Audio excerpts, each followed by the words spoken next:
Salam sepak bola, teman-teman netizen atau warganet yang saya hormati semuanya.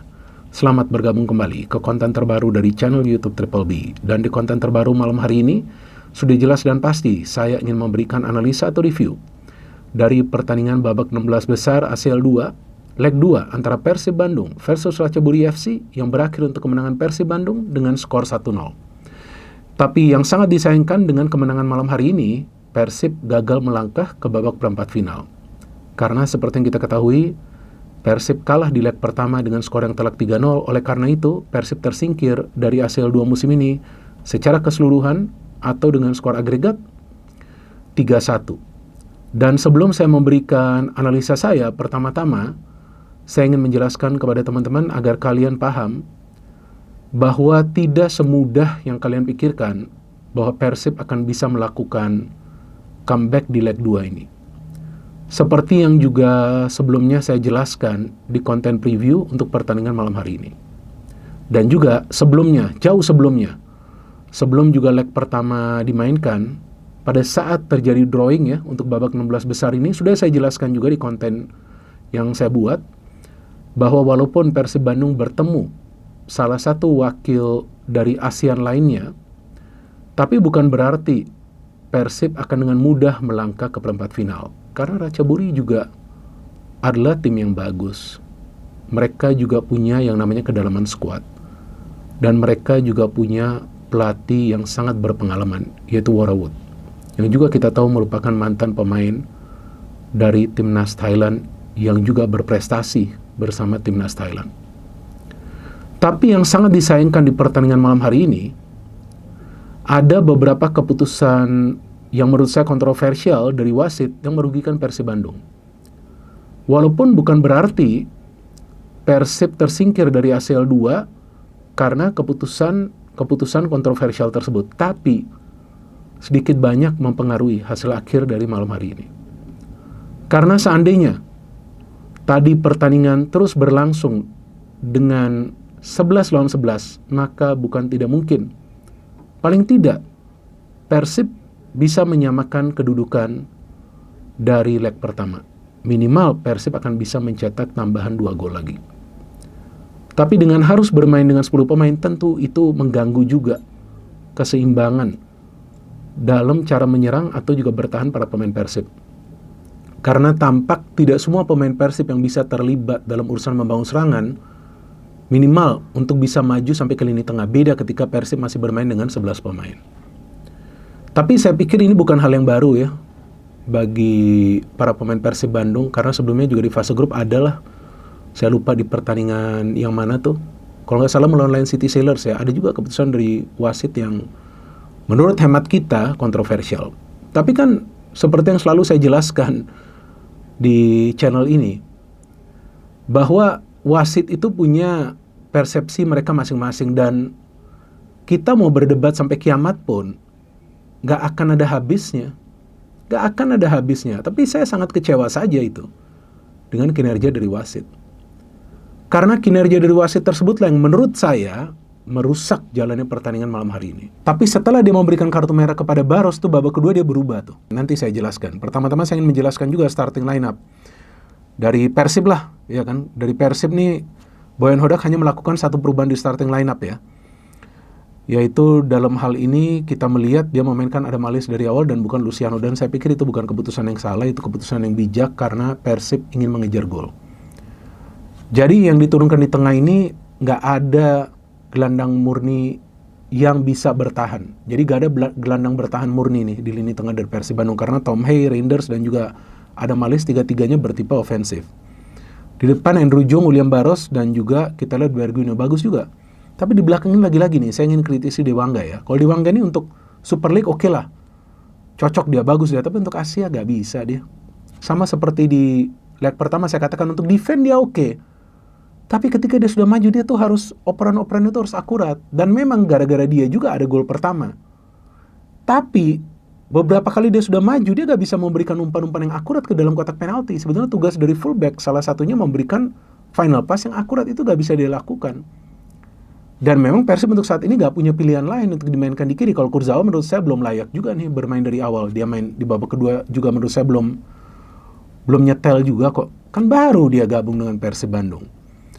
Dari jalannya pertandingan memang Persib tancap gas, all out. Dan dari Ratchaburi memang mereka akan defend lah ya. Apalagi mereka sudah unggul 3-0. Sayangnya ada gol itu dari Berguinho yang dianulir dan memang kelihatan dia offside. Dan setelah itu adalah beberapa peluang dari para pemain Persib yang mereka ciptakan. Cuman saya agak kaget tuh. Ada pemain dari Ratchaburi ini yang mengangkat kaki. Kalau nggak salah namanya Kritsanon. Kepada Adam Alis, kok gak dapet ya dia kartu kuningnya? Saya pikir perlu loh dia dapat kartu kuning walaupun itu masih di menit-menit awal dan pelanggaran pertama dia kan kena kepala itu kakinya. Oke lah, mungkin wasit melihat ini pelanggaran pertama. Tapi kenapa kapten dari Ratchaburi yang memang usianya sudah 37 tahun nih kalau nggak salah nih, Jakapan, ya kan 2 kali loh dia melanggar Tom Hei. Kok gak dapet kartu kuning juga dia? Bingung banget saya. Udah itu beberapa kali para pemain Persib punya advantage karena masih menguasai bola. Kenapa langsung diprit oleh wasit ini?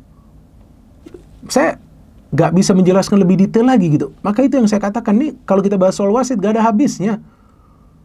Jadi saya paham mungkin, atau ya memang tampaknya nih para boboto ya, teman-teman yang merupakan fans dari Persib, kecewa lah dengan kinerja wasit. Tapi gak bisa buat apa-apa juga kita. Dan memang bagusnya tuh ada gol bagi Persib ya. Itu golnya juga gol bagus. Kalau nggak salah Barba yang memberikan umpan kepada Dewangga. Dewangga masuk. Nah di situ juga dia tampaknya ragu-ragu. Tapi karena ada scrimmage, Andrew Jung bisa mencetak gol. Itu juga sebetulnya sudah dianulir tuh. Karena asisten wasit mengangkat bendera. Padahal kalau kita lihat dari replay secara kasat mata, gak perlu di freeze. Itu Dewangga onside kok. Kan dilihat ketika bola itu dilepas. Bukan ketika bola itu nyampe ke Dewangga. Itu sudah kelihatan. Tapi bagusnya ada VAR. Kalau gak ada VAR udah dianulir juga ini gol. Udah dianulir juga ini gol. Udah pasti dianulir. Artinya gak akan dikasih gol. Bagusnya kan ada VAR. Tapi setelah itu yang saya kaget. William Barros lagi perebutan bola. Kalau gak salah nih dengan pemain Ratchaburi yang namanya Curran ya. Kalau gak salah ya. Curran atau Kemdi nih. Satu lagi. Saya lupa. Memang dia melakukan pelanggaran. Kata siapa gak pelanggaran? Betul itu pelanggaran. Tapi saya kaget tiba-tiba dikasih kartu merah.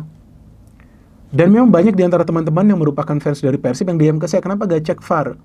Ya karena yang harus meminta wasit on field itu cek VAR adalah wasit yang berada di ruang VAR. Jadi ketika wasit yang di ruang VAR itu tidak melakukan panggilan kepada wasit yang berada di atas lapangan, artinya tidak akan ada pengecekan dari pinggir lapangan, dari monitor di pinggir lapangan. Jadi dalam hal ini sepertinya atau mungkin wasit yang berada di ruang VAR itu setuju dengan keputusan wasit yang berada di atas lapangan. Tapi bagi saya ini meragukan sekali. Memang itu adalah pelanggaran kedua dari Barros. Sebelumnya kan dia melanggar kiper dari Ratchaburi. Tapi kalau menurut saya ini sangat keras ini keputusan dari wasit. Itu yang membuat saya kaget. Dan memang ketika Persib sudah bermain dengan 10 pemain, memang gak ada masalah juga bagi mereka untuk menyerang. Kata siapa ada masalah, peluangnya kan banyak kan. Tapi inilah salah satu masalah lainnya bagi Persib Bandung. Seperti yang saya jelaskan dari awal musim ini. Bahwa conversion rate artinya kemampuan dari para pemain Persib untuk bisa melakukan penyelesaian akhir dari peluang-peluang yang mereka ciptakan. Konversi yang bisa mereka lakukan itu memang sangat rendah. Padahal peluangnya dari para pemain Persib sangat banyak di leg 2 ini. Bahkan pada saat mereka bermain dengan 10 pemain, banyak sekali peluangnya. Banyak juga yang melenceng.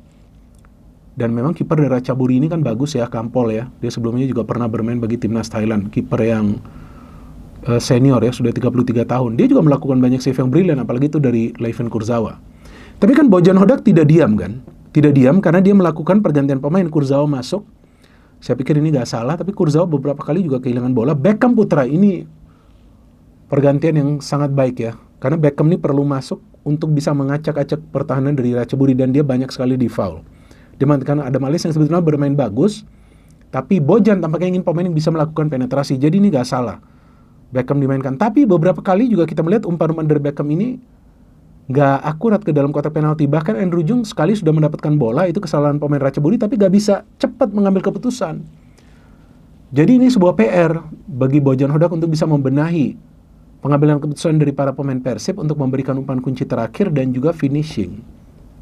Itu harus dibenahi, dan memang Persib sudah tersingkir dari kompetisi antar klub AC musim ini. Tapi menurut saya Persib bermain bagus di leg 2 ini. Jauh lebih bagus daripada leg pertama. Adalah beberapa kali kesalahan karena kurang pemain. Maka itu Ratchaburi beberapa kali counternya bahaya. Teja bagus juga tuh melakukan 2 save kan di babak kedua yang krusial. Karena kekurangan pemain Persib ya, tapi kan gak semua pemain mereka bisa ikut terlibat dalam proses membangun serangan. Beda ketika ada Barros. Kenapa? Kalau Barros gak ikut dalam serangan, ada pemain lain yang ikut. Contoh seperti Putros, Barros tuh bisa menutup ruang yang ditinggalkan oleh Putros. Tapi karena Persib harus bermain dengan 10 pemain, maka kesulitan juga bagi mereka untuk melibatkan lebih banyak pemain dalam membangun serangan. Tapi saya pikir dalam hal ini, para pemain Persib sudah berjuang habis-habisan, dan saya melihat fighting spirit mereka luar biasa. Mereka tidak tampak kelelahan, sampai injury time itu sampai 5 atau 6 menit, dan mereka memang sudah berjuang habis-habisan. Jadi saya pikir dalam hal ini, manajemen Persib dan juga tentunya para pemain Persib sudah berbuat semaksimal mungkin, tapi tampaknya bukan rezeki bagi Persib untuk bisa melangkah sampai ke perempat final. Tapi yang saya ingat sebelumnya bahwa target Persib adalah minimal lolos dari fase grup, dan itu sudah mereka lakukan. Tinggal sekarang mereka fokus ke kompetisi domestik, yaitu Super League, yang untuk sementara ini mereka berada di peringkat nomor 1, dan hari Minggu nanti akan bertanding melawan Persita Tangerang di Stadion GBLA. Dan sejauh ini Persib musim ini belum terkalahkan di GBLA. Kelihatan para pemain Ratchaburi bahkan kesulitan untuk bisa mengimbangi para pemain Persib ketika 11 lawan 11. Ketika 11 lawan 10 juga mereka agak khawatir untuk keluar menyerang, karena mereka tahu kemampuan para pemain Persib yang bermain di depan itu cukup baik. Kurzawa hampir mencetak gol, Kastel juga hampir mencetak gol, Tom Hee bermain luar biasa, tapi sayangnya ini bukan rezeki bagi Persib untuk melangkah jauh. Tapi seperti yang tadi saya jelaskan, masih ada peluang di Super League, dan bukan tidak mungkin Persib bisa saja kembali menjadi juara, asalkan, nah ini ada beberapa syaratnya. Defense, koordinasinya harus bagus, pengambilan keputusan harus lebih cepat lagi, dan lebih teliti untuk bisa memberikan bola ke dalam kotak penalti secara akurat, dan tentunya penyelesaian akhir. Jadi walaupun Persib sudah bisa mencetak banyak gol juga sejauh ini, tapi seandainya penyelesaian akhir mereka jauh lebih baik daripada sekarang, mungkin Persib secara keseluruhan sudah bisa mencetak lebih dari 50 gol. Karena Persib punya kualitas di depan, tapi sayangnya finishing mereka belum sempurna. Jadi kita tunggu saja teman-teman pertandingan selanjutnya dari Persib Bandung, dan juga pertandingan-pertandingan lainnya nanti dari Super League yang akan saya bahas di channel YouTube Triple B. No hate, no politics, only football. Salam sepak bola.